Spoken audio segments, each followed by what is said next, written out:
3 objekte të veçanta në memorialin e vendvarrimit Skënderbeut. Paulin, kjo është përkrenarja, është kopje origjinales? Është kopja origjinale që ruhet në Muzeun e Historisë së Artit në Vjenë të Austrisë. Edhe kjo dhe shpata e Betit. Është shpata ceremoniale, edhe ajo ndodhe bashkë me 2 armë të tjera në Muzeun e Vjenës. Kurse kjo është shpata e luftës. Kjo është shpata e luftës. Kjo sa kile është? 3 kg është origjinale, kurse kjo është e derdhë kuptohet mbrojtje shumë më rëndë. Po kjo sa e madhe është? Atje 1,21 cm gjatësi dhe pesha. 1,21 po, dhe pesha sa është 3 kg me 200 gram. Është shpatë kalorësie që mbaj me 2 duar, kuptohet. Ishte shpatë beteje? Kjo është shpatë beteje, damaskina e famshme, patjetër me shumë krejtësi. Damaskina e famshme që Damaskina e famshme e përmend bashkosi i tij Dimitër Frango dhe këshilltari personal i kryeherojit. Si që nga kjo.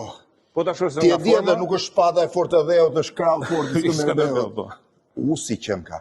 1,21 m? 1,21 cm. Pra shpatë kalorësie. Shiko, përdorin distancë të 1,21 cm qëndron këtu e vendosur gjithmonë, në këtë pozicion? Po, në këtë pozicion e kam vendosur gjithmonë. Në këtë pozicion, ndërkohë objekti tret është shqiponja mbrapa. Atje janë 2 shqiponja, njëra në pjesën ballore, ku shtet nga brenda katedrales, dhe në pjesën tjetër shifet nga lindja e katedrales nga rruga Frank Barres, rruga Kallmetit, si themi ne. Sa e madhe është? Atje 3 metra lartësi dhe 2 metra gjerësi, është më e madhe, shqiponja më e madhe prej bronzi, monolite po themi deri. Prej bronzi monolit në Shqipëri. Është punuar për mozaik, kuptohet, dhe gjithë është mozaik, ndërsa shqiponja është monolite, gjithë derdhur në bronz. Kret një kallëp.